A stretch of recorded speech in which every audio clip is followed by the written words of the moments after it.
My name is Mavran. I'm 34 years old. And the night before my wedding, my future in-laws hosted a rehearsal dinner for 62 people at the Ashford Country Club. The bride wasn't invited. I don't mean I missed it. I mean I wasn't told it existed.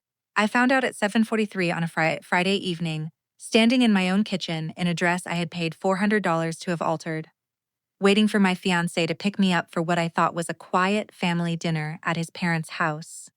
My phone lit up. It was a photo from my best friend June, who was working the event as the photographer. She had assumed I was running late. She sent the picture to ask if I needed her to save me a seat. In the picture, my future mother-in-law was at the head of the table, pearls. Her good pearls, the ones she wore to the hospital gala. 62 people. A toast already in progress. My fiancé Reed was 3 seats down on the left, laughing at something his sister was staring. The empty chair next to him had a name card on it. I zoomed in. It said Reed's +1. That was what I was, the +1, at my own rehearsal dinner, which, by the way, I had been told would be the family meal, just us, low-key. You'll be exhausted enough on Saturday. I had spent 11 months planning this wedding. I had paid for 43% of it out of my own savings. Not because the Ashburys couldn't afford to cover their share, but because Vivienne kept saying the word contribution with a smile that meant prove you belong. So I contributed. I contributed $18,400. I contributed every Saturday for almost a year. I contributed my dignity in small, polite increments, because I thought that was what love looked like when you were marrying into a family that had owned half of Ashford since 1847. And what I did next, they didn't see it coming. Not Vivienne, not Clifford, not Reed. Welcome to Hidden Family Revenge. If Quiet Justice is your kind of story, subscribe and stay close, because this one took 80 months to finish, and the last sentence is the one I think about most. Let me tell you what really happened. I'm a structural engineer. That's important to know because it explains how I look at the world. My job is to figure out what a building can hold before it stops holding, where the weight goes. Which cracks are just settling, the building breathing as it ages, and which cracks are the ones you have to evacuate over. I'd been doing it for 9 years before I met Reed Ashbury, and I was good at it. Quietly good. The kind of good where the senior partners at my firm started sending me the historic buildings, the pre-1900 ones, the ones nobody else wanted to certify because the math was unforgiving and the materials were tired. I liked them. I liked buildings that had survived a long time and still asked to be treated gently. Reed came into my life the way load failures happen, slowly and then all at once. We met at a charity auction. He bid on a painting I wanted. He lost. He came over to apologize. He had this laugh, easy, unguarded, that didn't match the last name. I didn't even know he was an Ashbury until our 3rd date. When I found out, I almost ended it. I knew the family. Everyone in Ashford knew the family. Vivienne Ashbury was on the hospital board, the symphony board, the historical society board. Clifford ran the foundation. Their 2 children went to the right schools and married. They were supposed to marry. People from the right families. I was the daughter of a postal clerk who'd raised me alone in a 2-bedroom rental until cancer took her at 53. I had no father in the picture, no siblings, no money. I had Aunt Ruth, my mother's older sister, a retired high school principal who lived 40 minutes north and didn't suffer foolishness. And I had a degree from a state school that I'd paid for myself. But Reed didn't seem to care. Reed said his parents would love me once they knew me. I want to tell you about the chicken stock. 2 years into dating, I got the flu. The bad kind. The kind where you sleep for 16 hours and wake up confused about what year it is. Reed was traveling for work. I texted him I was fine. I wasn't fine. I lived alone, and my mother had been dead for 4 years, and I was 31 years old and crying because I couldn't reach the Tylenol. The next morning, there was a glass jar on my porch. Chicken stock, homemade, still slightly warm, a dish towel wrapped around it, and a note in Vivienne's careful handwriting that just said, salt to taste, V. She had driven 40 minutes in a March snowstorm. She had not knocked. She had not asked me to invite her in. She had just left it there. I sat on my kitchen floor and cried into that jar of soup for an hour. I kept the jar.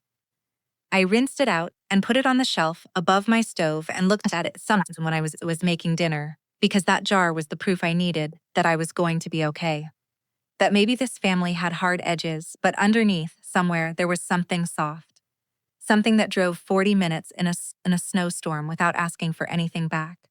I held onto that jar for 3 years. I want you to remember it.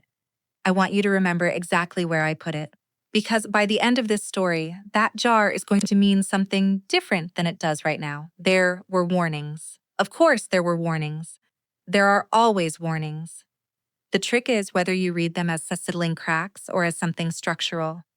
The first warning was at Easter, 6 months after we got engaged.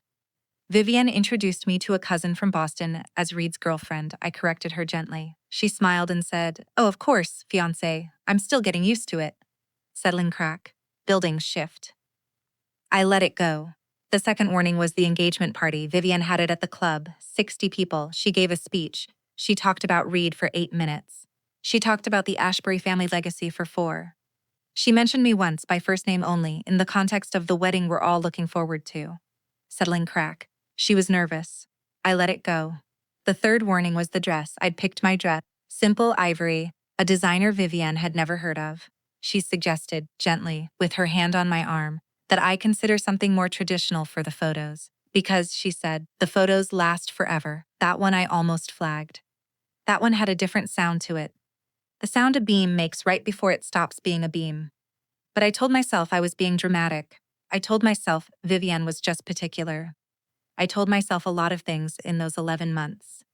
I told myself that all engagements are stressful, that all mothers-in-law have opinions, that I should be grateful she was involved at all, because some women got worse. I told myself the cracks were settling. They weren't. It was a Friday in late September.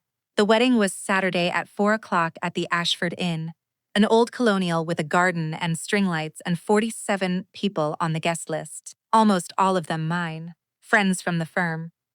College roommates, Aunt Ruth, my mother's 2 surviving cousins. The Ashburys had a much shorter guest list for the actual wedding, 12 people. Immediate family only. Vivienne had said, "We'll do something larger after, when there's time to plan it properly." She'd said it the way she said everything, with a small smile and a hand on my arm. I should have understood what she meant. I didn't. That's the thing I keep coming back to. I am professionally trained to see exactly what she was building, and I didn't see it. That Friday, Reed was supposed to pick me up at 7. We were going to his parents' house for what he had described as a quiet family dinner, just us and Mom and Dad and Laurel. So nobody's exhausted tomorrow. I'd offered to bring something.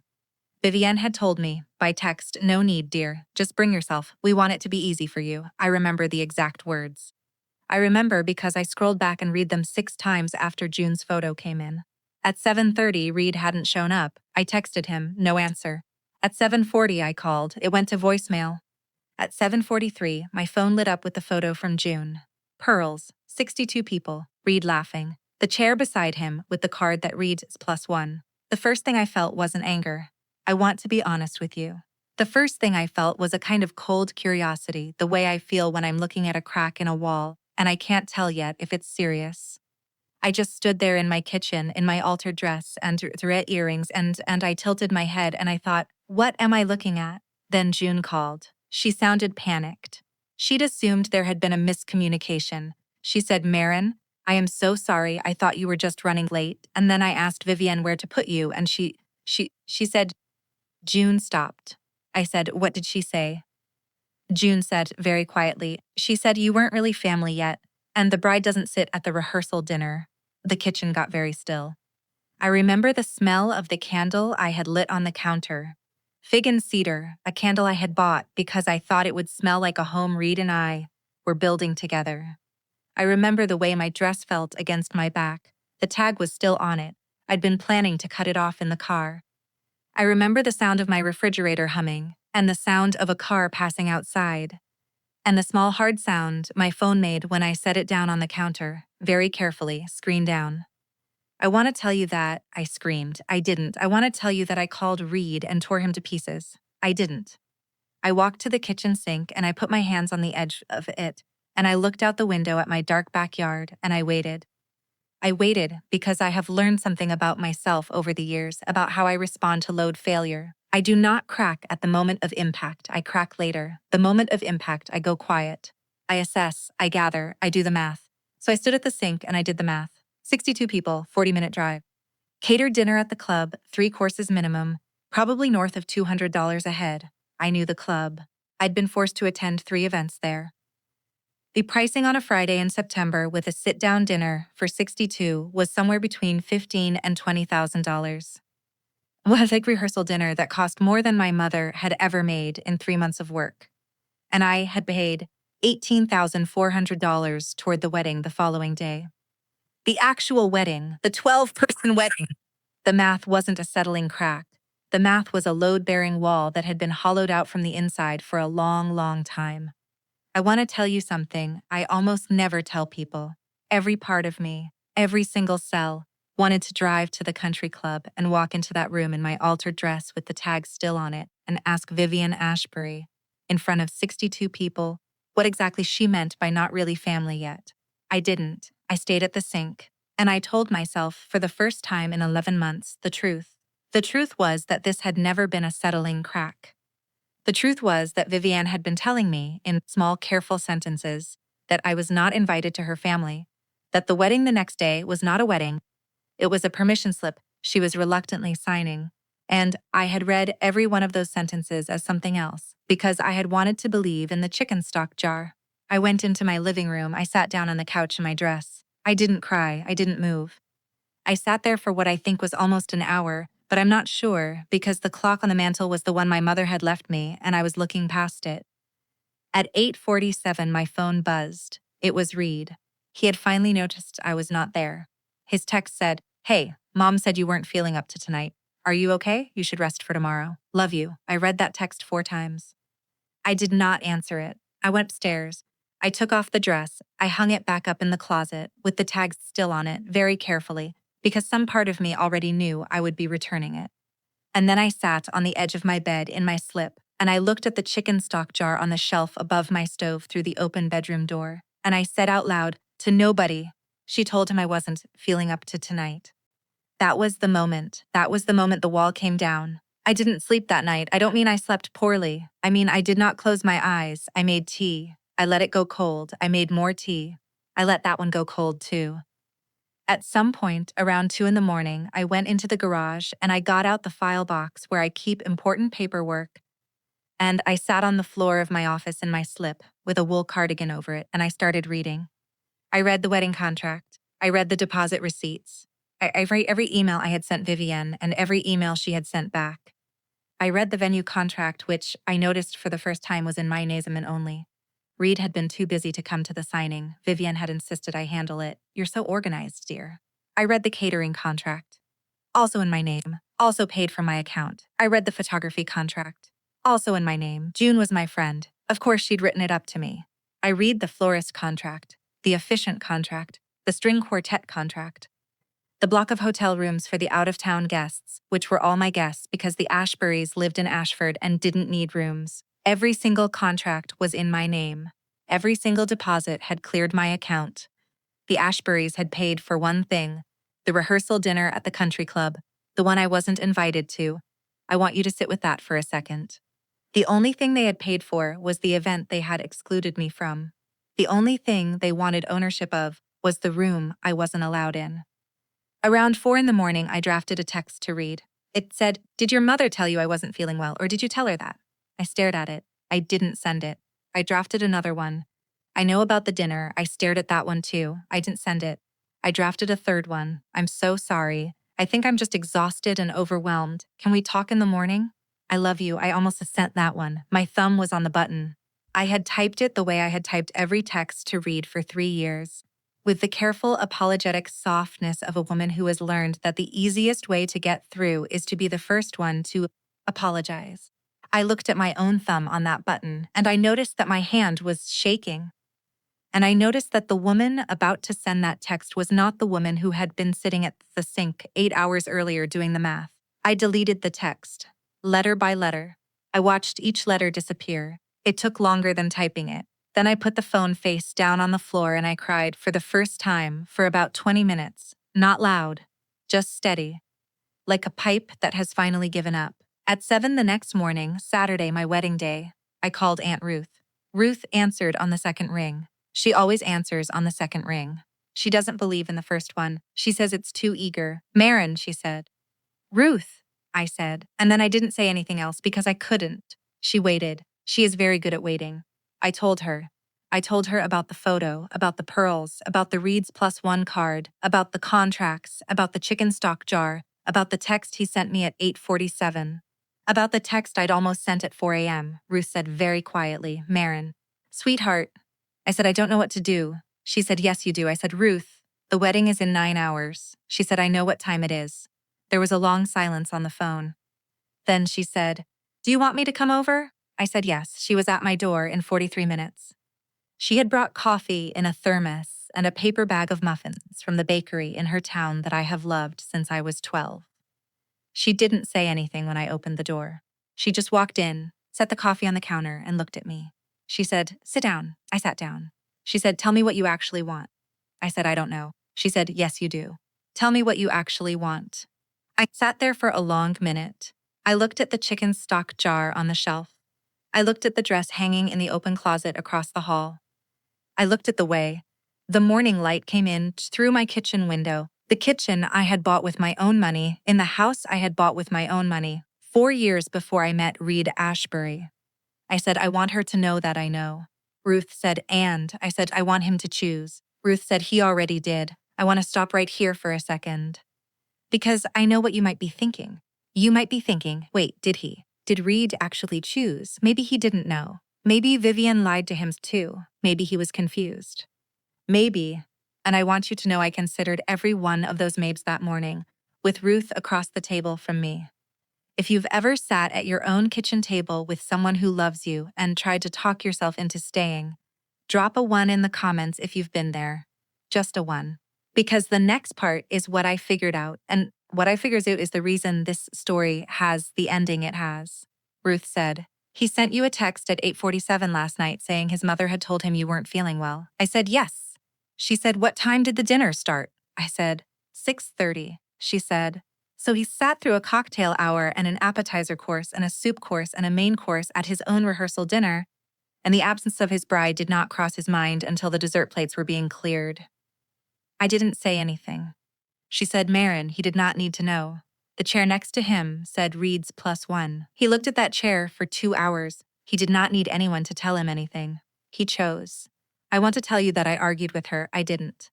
I sat there with my coffee getting cold in my hand, and I let her words sit on the table between us like a slab of granite that I couldn't lift and couldn't move around. Then I said, what about the wedding? Ruth said, what about it? I said, there are 47 people coming at 4 o'clock. She said, 45 of them are yours. She was right. Of the 47, only 2 were Reed's. His sister Laurel and his father Clifford. Vivian had RSVP'd no, citing a previous commitment, which I had not questioned at the time and which I now understood, with a kind of bright, sick clarity, was the dinner she had already been planning. Ruth said, your 45 people will come whether or not you marry Reed Ashbury today. I said, what do you mean? She said, I mean, you have a venue, you have catering. You have flowers and music and a photographer. You have 45 people who love you driving in from 6 states. The only thing you have on Saturday at 4 o'clock that you might not need is a groom. I stared at her. She said, you have a wedding. The question is whether you have a marriage. The sentence settled in the kitchen like dust. I picked up my phone. I called my friend June, the photographer. I told her what had happened. June, who had been crying on and off since 7:43 the night before, said, Marin, whatever you decide, I'm there. Whatever you decide. I called Hugo, my business partner at the firm. I told him I needed Monday off. He said, of course, are you okay? I said, I will be. He said, Marin, your name came up in something on Thursday and I forgot to tell you. I'll mention it Monday. I hung up before asking what he meant. I would remember that call 3 days later. Then I called Reed. He answered on the first ring. He sounded relieved. He said, Marin, I was just about to call you. Are you feeling better? Mom said you had a rough night. I said, Reed, I need you to do something for me. He said, anything. I said, I need you to tell me right now on this phone call exactly what your mother said to you at the dinner last night about why I wasn't there. There was a pause. It was the pause of a man doing math very fast. I know that pause. I have done that pause. It is the pause of someone trying to figure out which version of the truth cost them the least. He said, she said you'd had a long week and you decided to rest. I said, what time did she tell you that? He said, I don't remember exactly, sometime during cocktails. I said, So at 6:30 last night, your mother told you I wasn't coming to a rehearsal dinner that I didn't know was happening, and you sat in that chair for the next 3 hours without calling me, without texting me, without asking why no one had told me, and without leaving. He said, Marin. I said, Raid. The chair next to you had a card on it that said Reed's +1. Not my name, not Marin, not the bride, +1. He said, I didn't see the card. I said, Reed. You were looking at that card for 2 hours. He said, Marin, I love you. I love you. Whatever you're thinking right now, please, let's just get through today. We can talk about all of this on Monday. I said, Raid, I need you to answer me one question. And I need you to answer it honestly, because if you answer it honestly, we have a chance. And if you don't, we don't. He said, okay. I said, did you ever even once in 11 months defend me to her? The pause that came after that was a different kind of pause. It was the pause of a man who has just realized that the woman on the other end of the phone is not asking a question to which she will accept a smooth answer. He said, Marin, it's complicated. You don't understand my mother. I said, Raid, yes or no? He said, Marin. I said, yes, or no. He said, it wasn't that simple. I said, it is the simplest question I've ever asked you in my entire life. He didn't say anything. I said, okay, and I hung up. I want you to know, because this is the part I think about most, that I did not feel powerful in that moment. I want to be honest with you. I felt sick. I felt like I had just amputated something. I felt like I had walked out of a building I had been building, beam by beam, for 3 years, and pulled the load-bearing column out behind me on my way through the door. I sat at the kitchen table with Ruth, and Ruth didn't say a word. She just refilled my coffee. After a long time, I said, Ruth, what do I do at 4 o'clock?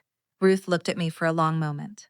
Then she said, what do you want to do at 4 o'clock? I looked out the window. The light had moved. It was almost 10 in the morning. I had 6 hours. I said, I want to have my wedding. She said, then have it. I said, without a groom. She said, sweetheart, the wedding is just a party. It's the marriage that needs a groom. And you already know what you have and what you don't. I'm going to tell you what happened at 4 o'clock on Saturday afternoon, but I have to tell you what happened on Thursday first. Because Thursday is the part that nobody, not Vivian, not Clifford, not Reed, knew was about to matter. On Thursday, 2 days before the wedding, an attorney named Marcus Boyd had called the front desk at my firm. He represented a buyer for a property in Ashford, a pre-1900 estate at 14 Crescent Hill. The buyer was prepared to close on Monday for $3.2 million. They needed a certified structural integrity report from a state-licensed engineer with historic structures certification. There were 3 such engineers in the state. 2 were unavailable. The third was me. Hugo, my business partner, had taken the call. He'd told Marcus Boyd that I was getting married Saturday and could likely turn it around by Tuesday. Marcus Boyd had said that was fine. The address, 14 Crescent Hill, meant nothing to Hugo. He'd never been to the Ashbury estate. He'd never had a reason to know that the house Reed's grandfather had owned, the house Reed had grown up visiting, the house Vivienne had been quietly putting on the market for 9 months, was at 14 Crescent Hill. Hugo had mentioned the job briefly on the call Saturday morning. Your name came up in something on Thursday and I forgot to tell you. I'll mention it Monday. I did not put it together until Sunday afternoon. But when I did, Sunday afternoon, sitting at my kitchen table with the contract Hugo had emailed me, looking at the property address in the second paragraph, I felt something I had not felt in 11 months. I felt the math click. Let me come back to Saturday, though. Because Saturday is the part you came here for. I called the wedding venue at 10:15 a.m. I asked to speak to the coordinator. Her name was Bia. Yes, the same Bia who ran the florist shop downtown, the same Bia who had done the centerpieces for the Ashbury rehearsal dinner the night before. Ashford is small. Everyone has 2 jobs. Everyone has been in everyone else's wedding. Bia answered. I said, Bisa, it's Marin. I need to make a change to today. Bia said, honey, I heard. That was all she said.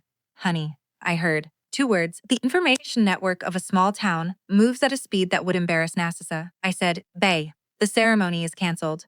The reception is not. There was a small silence. Then Bia said, what do you need me to do? I said, take down the arch. Take down the chairs in the row formation. Set up the long table the way we had it for the reception. 45 seats. She said, done. I said, and Bia, I need you to take down the name cards for the head table. She said, both of them? I said, just the one. Reads. Bea said very quietly, "Okay, sweetheart, I'll handle it." I said, "B, did you do the flowers for the dinner last night?" She said yes. I said, "Did she tip you?" Bea laughed. It was a tired laugh, a laugh that contained 20 years of working events for the Ashbury family. She said, "Vivian Ashbury has never tipped a vendor in her life." I said, "Send me your invoice for last night." She said, "Honey, that's not your responsibility." I said, "B, send it to me. I'll pay it on Monday." She didn't argue. She sent it Sunday night. It was $480. I paid it. It is one of the small things I am proudest of in my entire life. The florist who had stood in Vivian's dining room arranging her hydrangeas for an event I wasn't invited to was paid by the bride, not the hostess, the bride. The bride paid the florist, who paid Vivian the courtesy of pretending she hadn't noticed who wasn't there. Bea told Ruth, 6 days later, that she had seen Vivian in the parking lot at the country club the night of the dinner, after everyone had gone inside. Vivian had been alone in her Mercedes for almost 10 minutes. Bea had been carrying out the last of the floral arrangements. She'd seen Vivian sitting in the driver's seat with both hands on the steering wheel. She'd seen Vivian's phone light up on the dashboard. She'd seen Vivian look at it and then turn it face down, and then sit there for a long moment looking at nothing. The phone had been mine. I had called Vivian at 8:52 p.m., 5 minutes after Reed's text, before I had decided what I was going to do. I had wanted to hear what she would say. She had not picked up. Bea said Vivian sat in that car for a long time before she went back inside. Bea said she had never seen Vivian Ashbury sit still for that long in 20 years of working her events. I think about that sometimes. I think about Vivian in her car, with her hands on the steering wheel. I don't know what was in her head. I will never know. But I know, and Bea knows, and Ruth knows, that some part of Vivian knew, in that car, that something had broken. That the chicken stock jar she had left on my porch 3 years before had finally come due. That you cannot reach into a person's life with both hands and then act surprised when she notices. I do not forgive her. I want to be clear about that. But I think about her in that car, and I think, for 1 minute, she was a real person. That minute is the only minute of grace I will give her in this whole story. Back to Saturday. By noon, I had a wedding venue with no groom and no ceremony, and 45 people I needed to tell. I called June first. June came over with her camera bag and her wife and a bottle of bourbon. We sat at my kitchen table and we made a list. Then I did the hardest thing I did that whole day. I called each of those 45 people one by one and I told them the ceremony was off. I told them the reception was on. I told them I was not asking them to come, but I would love it if they did. 43 of them came. The 2 who didn't were Reed's father and sister. Clifford and Laurel both called me that afternoon separately. Clifford called first. He left a voicemail. He said, "Maren Reed told us we are devastated. Please don't make a rash decision. She is very upset." And then he trailed off and didn't finish his sentence. I didn't call him back. Laurel called 20 minutes later. She didn't leave a voicemail. She just called 4 times in a row. I didn't answer. At 3:30, I put on the dress. The same dress. The $400 altered dress that I had hung in my closet the night before, with the tag still on it. I cut the tag off.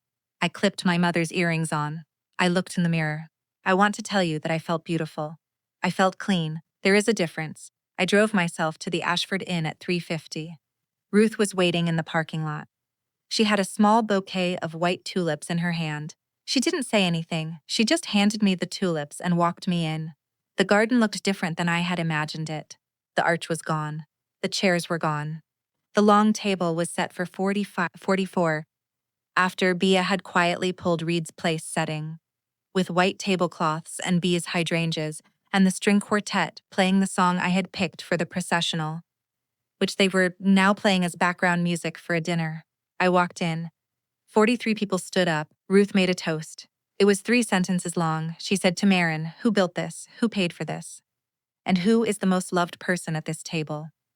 She did not mention Reed. She did not mention the Ashburys. She raised her glass to me and she sat down. I do not remember much of the dinner. I remember laughing. I remember someone, I think it was my college roommate Petra, making a joke about how this was the best wedding she had ever been to. I remember thinking, this isn't a wedding. I remember thinking, it's better. I want to tell you about the valley. Because I think you need to know it happened. I went home at 11 that night. I took off the dress. I put it back on the hanger. I went into the bathroom in my slip to wash my face. The bathroom light was off. I hadn't turned it on yet, and the window was dark, and when I leaned over the sink to splash water on my face, I caught my own reflection in the window. I did not recognize as her. I sat down on the bathroom floor. I sat there for a long time. I started drafting a text to read. I'm so sorry. I overreacted. The dress is still hanging up. I can be there in 20 minutes. Please. I almost sent it. I'm telling you this because I think it's important to know that strength is not the absence of weakness. Strength is what you do during the weakness. I sat on that bathroom floor for almost an hour, and I drafted 3 different versions of that text, and I deleted each one of them letter by letter. What stopped me, the thing that finally stopped me, was that I looked up at the bathroom door, which was open, and I could see through it into the kitchen, and I could see the shelf above the stove, and I could see the empty space where the chicken stock jar had been. I had put the jar in a box in the garage that afternoon, before I'd left for the venue. I hadn't thrown it away.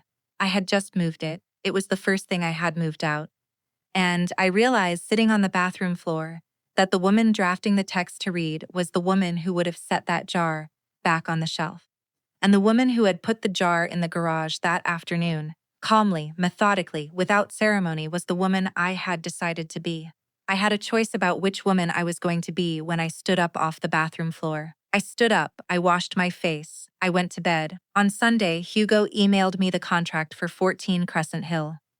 The property address was in the second paragraph. I read it twice, then I read it a third time. Then I sat at my kitchen table for a long time looking at that address.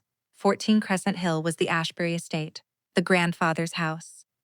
The historic estate Vivienne had quietly put on the market 9 months earlier, about the same time I realized later that she had started pressuring me to contribute to the wedding. $3.2 million off market. Cash buyer. Closing Monday after next, now, because the inspection would take a week. Conditional on a certified structural integrity report from me. I was the only state-licensed historic structures engineer in the county. The other 2 were 40 and 70 miles away and already on other jobs. If I refused the certification, or if I delayed it, the buyer's financing would have to be re-extended. And a re-extension on a $3.2 million cash deal triggers a 30-day cooling-off period in this state. And the buyer was a developer who had 2 other properties in pipeline, and Marcus Boyd had said the words time-sensitive on Thursday, and Hugo had repeated them to me. I sat at the table for a long time. I want you to understand, I did not decide in that moment to use the certification as a weapon. I decided to use it as a question. There's a difference. The weapon would have been refusing it. The question was something else. I called Marcus Boyd on Sunday afternoon. I told him I would be honored to take the engagement. I told him I would have the report on his desk by Tuesday at noon. He thanked me 3 times. He said his client was relieved. He said the seller was, and these are the words he used, very motivated to close. I asked Marcus Boyd one question. I asked him if the seller's representation had requested any specific language in the report. He said yes, that seller's attorney had asked that the report include a statement that no immediate structural remediation was required. I asked him to email me that request in writing. He did, an hour later. The email was from Vivienne Ashbury's attorney, copying Vivienne. It said, "Please ensure the structural report contains language confirming no immediate remediation required, as any such requirement would jeopardize the closing timeline." I read that email 3 times, then I forwarded it to Ruth with no comment. Ruth wrote back, "Sweetheart was all, just sweetheart." I drove out to 14 Crescent Hill on Monday morning. I spent 6 hours in the house. I crawled the basement. I checked the joists. I measured the foundation. I tested the load-bearing walls. I climbed into the attic. I documented everything. The house was, and I want to be specific here because this matters, structurally sound except for one beam in the basement. A single load-bearing beam, original to the 1881 construction, that had developed a fatigue crack consistent with about 40 years of progressive moisture damage. It was not an emergency. It was not unsafe.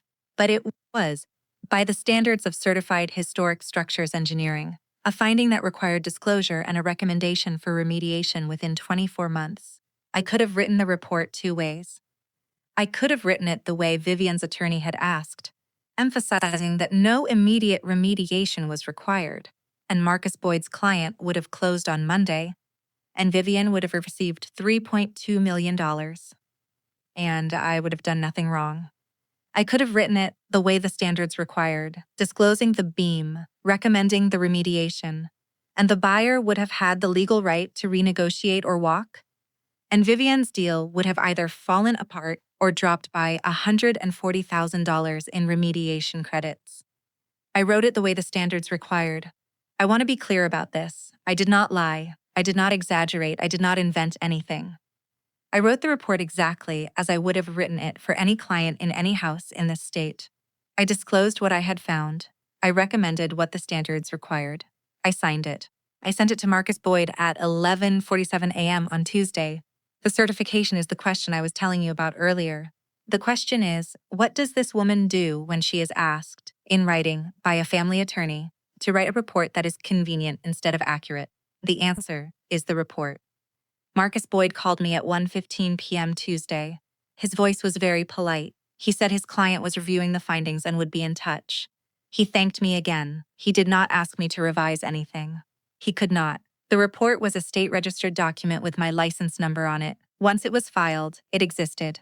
By Tuesday afternoon, every party in the deal had a copy of my report. By Tuesday night, Vivian Ashbury knew the name of the engineer who had signed it. She called me at 7:02 a.m. on Wednesday. Pearls would have been on by then, I'm sure. Vivian never picked up a phone without the pearls. I let it ring. I watched the screen. I let it go to voicemail. She called again at 7:04, and again at 7:11, and again at 7:23. And then at 7:30, my doorbell rang. I want you to understand. Vivian Ashbury had never been to my house. In 3 years, not once. She had driven past it, presumably, the day she had left the chicken stock jar on the porch. But she had not knocked. She had not, on that day, crossed the threshold. She had not in 3 years accepted any of my invitations to dinner. The house had been beneath her in a way I had refused to read. But on Wednesday morning at 7:30, she rang my doorbell. I opened the door. She was smaller than I remembered her. I want to tell you that this was psychological, that I had grown and she had shrunk in my mind. It wasn't. She was physically smaller. She had not slept. Her makeup was on, but it was not the way a woman puts makeup on when she is trying not to look like she has not slept, which is different from how a woman puts makeup on when she has. She said, "Marin, may I come in?" I said no. She said, "I think we should talk."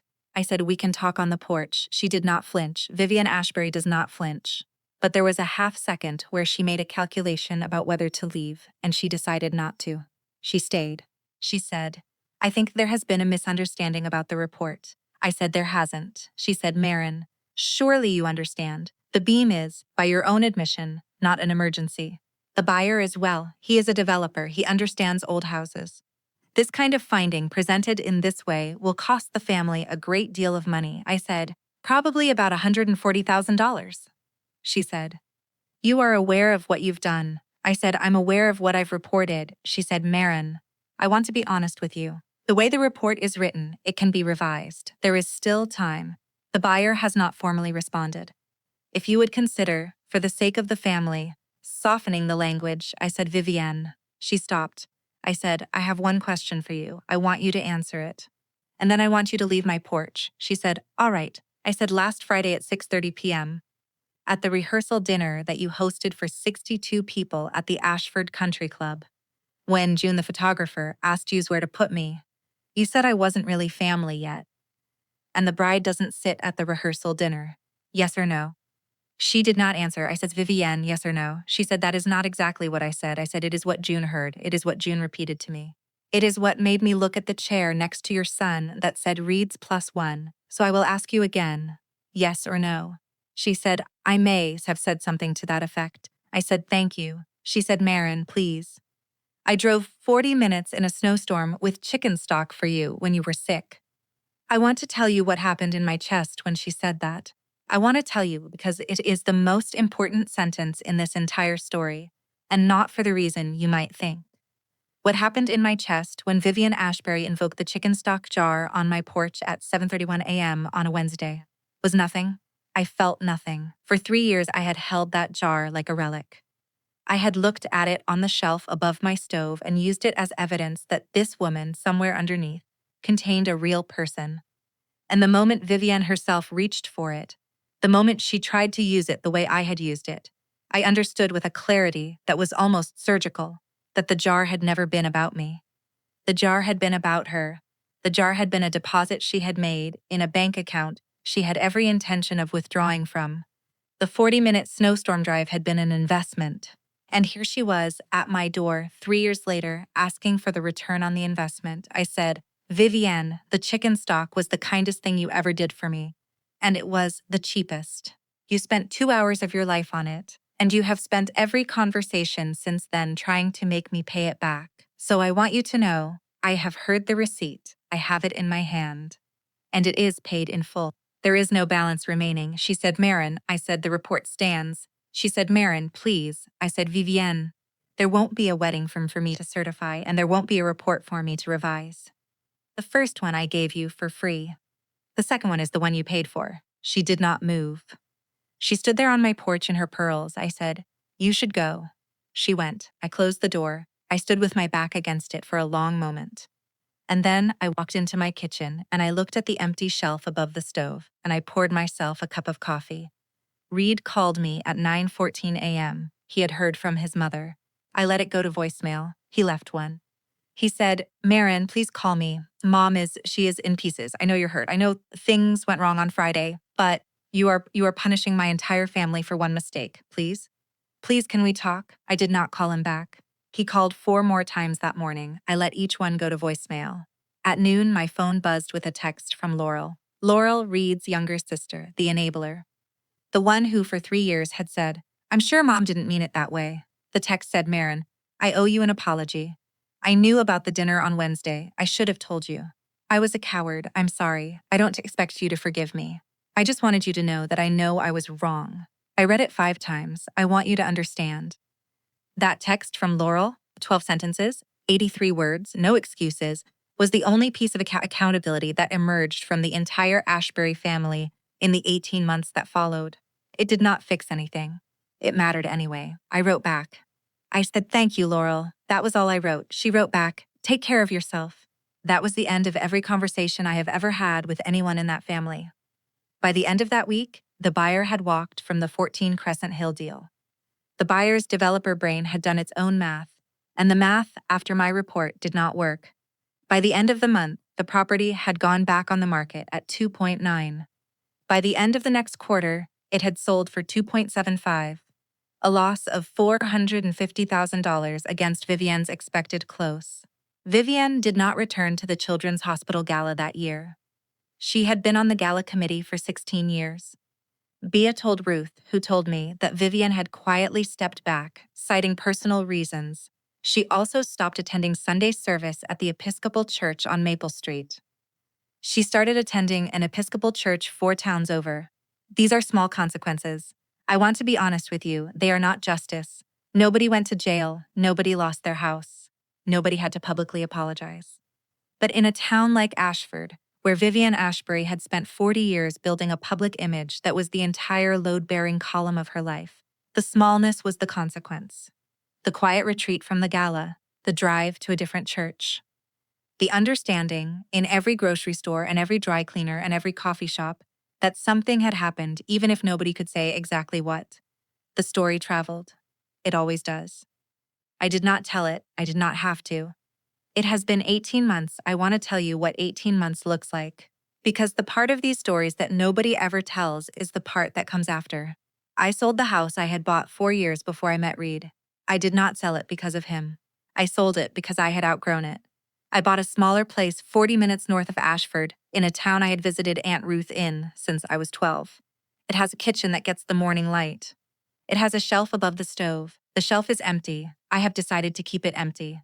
My firm gave me a promotion. The 14 Crescent Hill report, it turned out, had been read by every commercial real estate attorney in the state.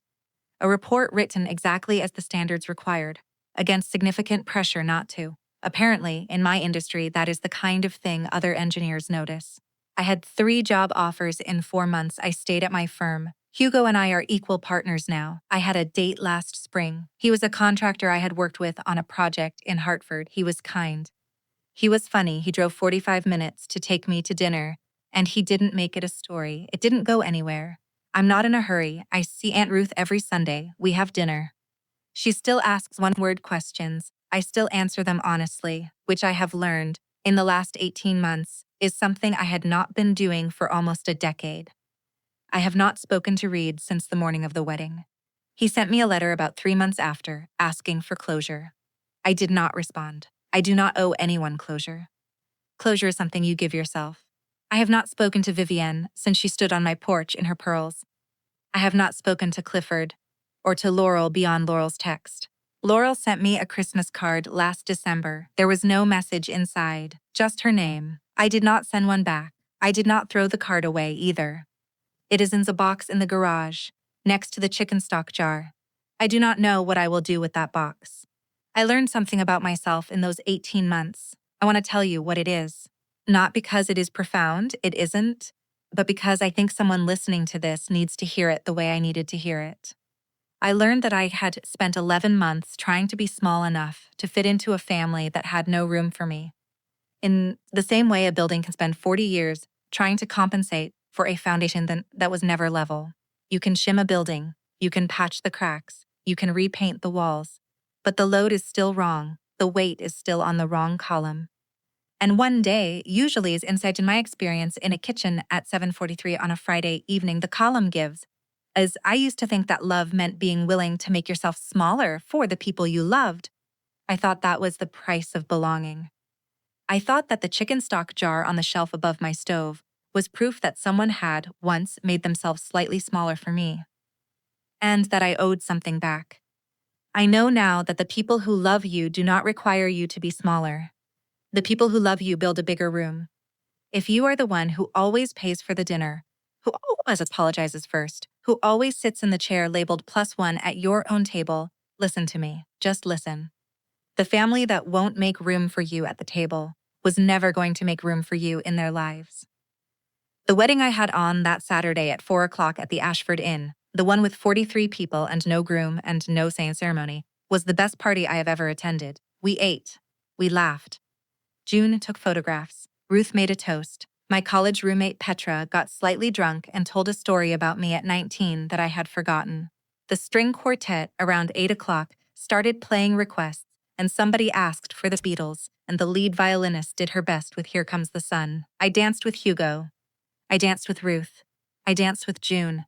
I did not dance with the groom because the groom was at home in Ashford, trying to figure out, I suppose, what had happened to his life.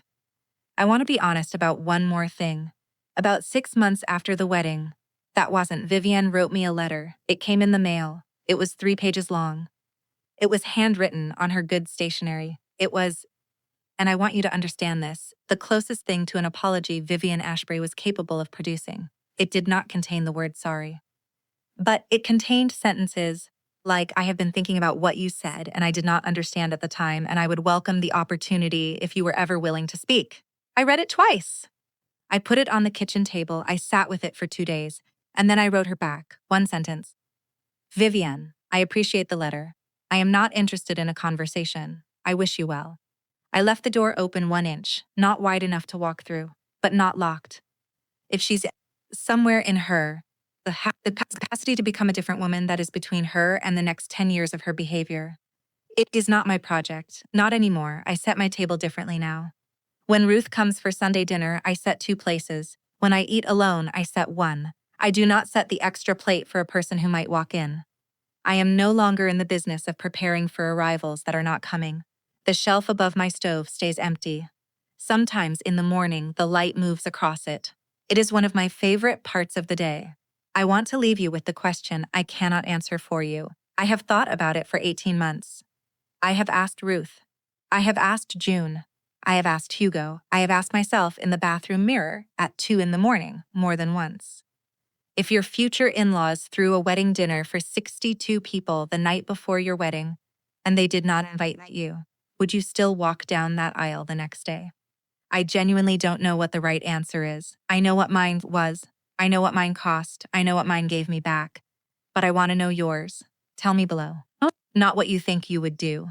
What you would actually do. The honest version, the 4 a.m. version. The version you delete and rewrite 3 times before sending. That is the version that matters. That is the only version that has ever mattered. I'm Marin. Thank you for listening. I'll see you next time.